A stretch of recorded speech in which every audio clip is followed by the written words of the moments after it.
Muy bien, como les había comentado, hoy vamos a compartir este tema tan delicado, ¿no?, que afecta a muchas personas. Como siempre, me acompaña aquí a mi lado el padre Gustavo Ercolino. ¿Cómo está, padre? Muy buenas noches. ¿Qué tal, Adriana? Muy bien, el gusto de siempre, ¿no?, de estar aquí compartiendo esta mesa, donde uno, más allá del aporte que puede hacer, sobre todo en estos últimos programas, aprende un montón, ¿no? Y son elementos que uno ve todos los días, pero que también va incorporando a su vida sacerdotal para poder prestar un mejor servicio pastoral a la hora de estar ante la gente.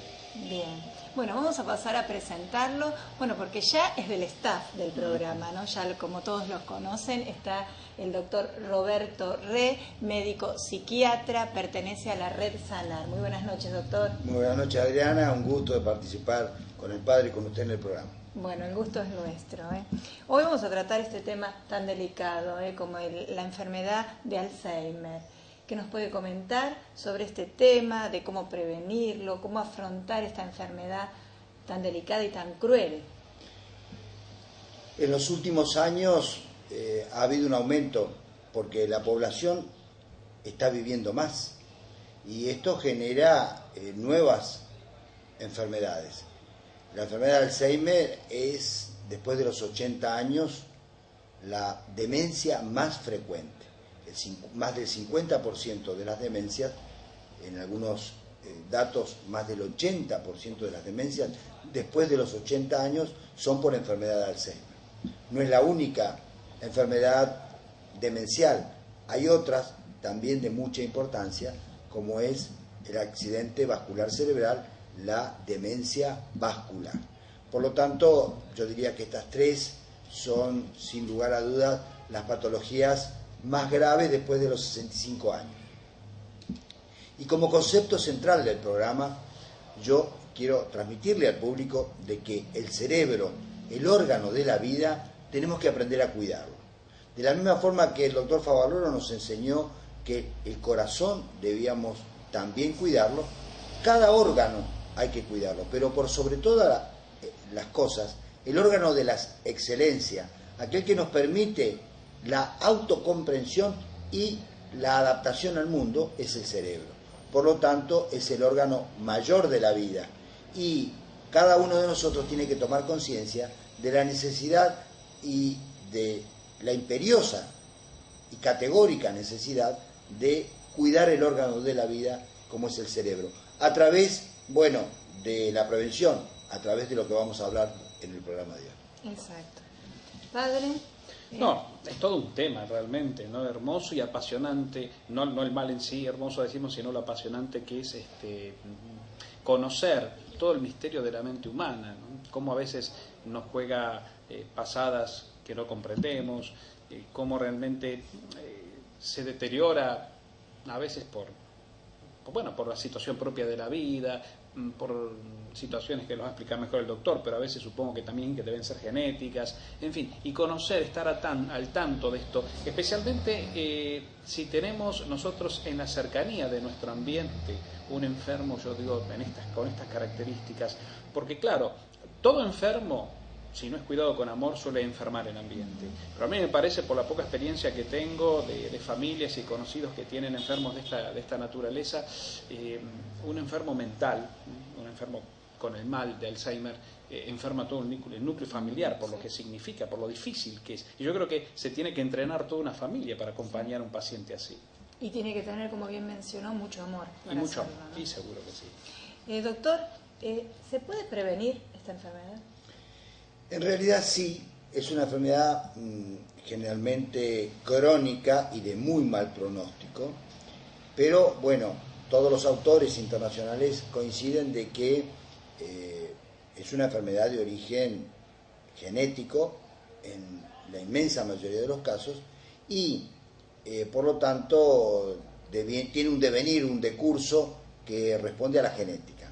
Pero también se ha visto de que personas con carga genética negativa que han tenido algún tipo de actividades, como puede ser hablar varios idiomas, como puede ser jugar al ajedrez, tener actividades intelectuales y una vida apacible, lejos del distrés, con calidad de vida, con calidad de sueño, con calidad de recursos vinculares, retardan la aparición de la enfermedad. Teniendo carga genética negativa,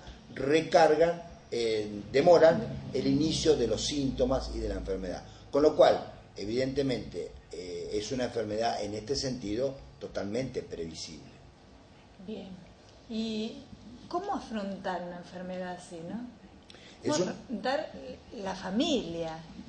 Es una enfermedad, en primer lugar, grave, que tiene a lo largo de un periodo de tiempo, se expresa después de los 60-65 años y normalmente tiene una prolongación entre 10 a 12, 14 años, podríamos decir, del decurso natural de la enfermedad. Doctor, perdón, ¿qué se desgastan las neuronas? ¿Cómo es?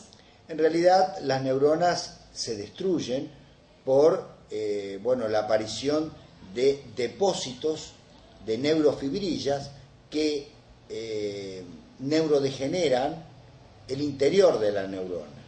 Y a partir de esta neurodegeneración interior de la neurona se produce una atrofia, una muerte de, primero, de un determinado número de neuronas que después se va extendiendo a otras, provocando un agravamiento de la enfermedad.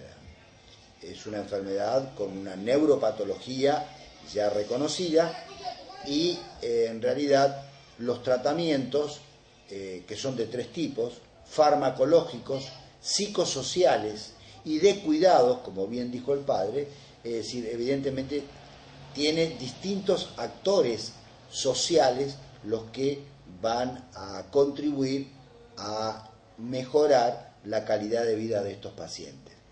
El neurólogo, que se va a encargar de la parte farmacológica, los acompañantes, que son los que se van a encargar de todo un acompañamiento psicosocial del enfermo, y los que realizan el tercer nivel, que es el cuidado paliativo. Y son muchas veces familiares los que tienen que estar entrenados y también personal idóneo que los tiene que acompañar. Y en este sentido hay que cuidar a los cuidadores, tanto a los médicos, o sea, a los neurólogos, hay que cuidar también a los asistentes psicosociales y también a los cuidadores, a los enfermeros, al personal de la familia que está en forma directa. ¿Cuidarlo en qué sentido? Cuidarlo de todo punto de vista. Porque el burnout, el agotamiento, es decir, el quemarse, forma parte de un devenir natural de este tipo de acompañamiento de esta enfermedad.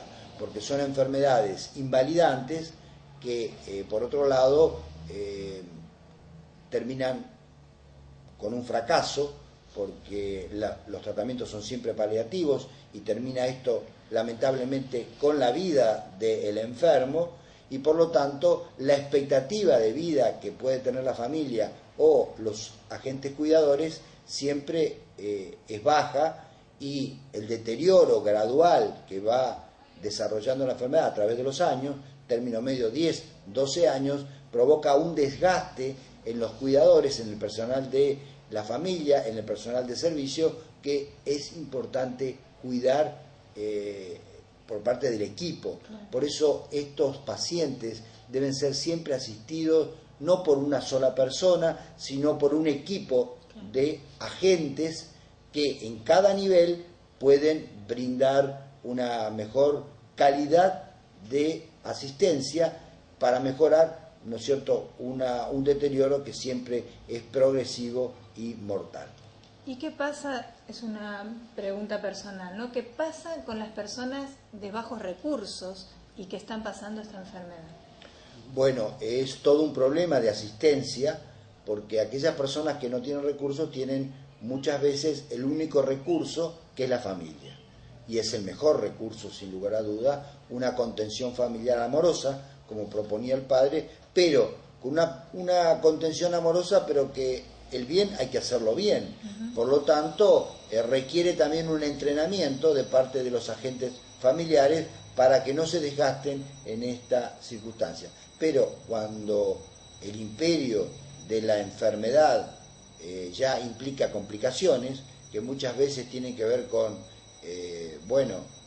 infecciones respiratorias, infecciones urinarias, infecciones que por falta de cuidado pueden generar escaras y complicar la vida del enfermo.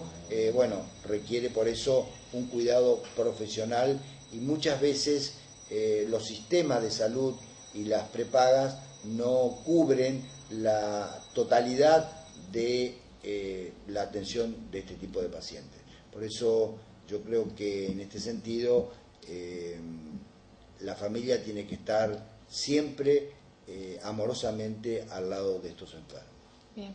Padre, usted como sacerdote y con la gente que atiende, ¿no? ¿Ha tenido casos de familiares con estos casos? Sí. Hay un montón de experiencias que me ha tocado vivir, ¿no? Y uno ahí, por un lado, desde el punto de vista humano, experimentamos la impotencia, ¿no? Porque obviamente a un paciente que tiene esta enfermedad se le hace muy difícil. Si está tal vez en los comienzos, hay todavía una vinculación con la realidad y uno puede hablar de ciertos temas y llevar un hilo conductor con coherencia. Ahora, ¿qué sucede cuando la enfermedad está agravada, ¿no es cierto? Uno se encuentra con un paciente que vive en su mundo y que hablarle obviamente de cosas espirituales, rezar con él es imposible, no hay conciencia. Inclusive cuando le llevábamos la comunión a más de uno, a medida que fue avanzando la enfermedad, ya no tenían conciencia de lo que recibían, entonces obviamente nos remitíamos simplemente a orar con él, con la familia, darle mayor contención a la familia.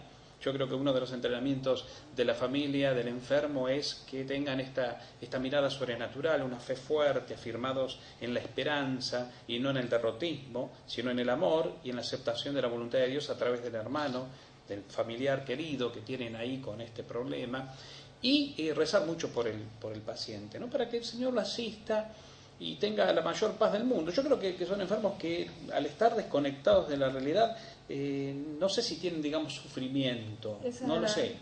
Claro que no, padre. Es decir, en este sentido, la conciencia es multidimensional. Y así como tenemos una conciencia somatopsíquica, o sea, una conciencia de sufrimiento corporal, tenemos una conciencia emocional, una conciencia mental, una conciencia social, valórica y espiritual. Estos pacientes están alienados ya en las etapas moderada y grave, en donde prácticamente están autistas y por lo tanto no tienen conciencia, y la única conciencia que todavía puede persistir es la somatopsíquica, o sea, el dolor, pueden responder al dolor y pueden responder a emociones profundas. Por eso parte de la terapéutica y de la asistencia muchas veces tiene que ver con la asistencia emocional de estos pacientes a través, cuando los días le permiten, o cuando el tiempo de la evolución de la enfermedad le permiten, algunas reminiscencias del pasado pueden llevar una luz de esperanza emocional a estos pacientes, pero en la inmensa mayoría de los casos están alienados del mundo y de sus circunstancias. Yo le preguntaría, doctor, dos ideas que a mí me rondan y que yo creo que nos viene bien a todos conocer. Por un lado, la prevención, y también dentro de lo que es el ámbito de la prevención, ¿qué síntomas presenta o uno tiene que tener en cuenta con uno mismo, ¿no es cierto?, a la hora de observarse, como tiene que observarse otro tipo de posibles patologías, también las enfermedades psíquicas. Bueno, ¿cuáles son los síntomas previos? Tal vez falta de memoria, desgano, etcétera. Yo le pediría, vamos a dejar, puede ser la respuesta pendiente para pasar, como nos tenemos acostumbrados, a la reflexión de nuestro obispo, Monseñor Rubén Oscar Frassi. Estamos transmitiendo para el programa Dialogando con Verdad y Justicia, y como los tenemos acostumbrados, estamos con la opinión y la reflexión de nuestro obispo de Avellaneda, Monseñor Rubén Oscar Frassi. El tema de hoy, demencia senil. Muy buenas noches, Monseñor. Buenas noches, ¿cómo le va? Bueno, es un tema muy importante y creo que es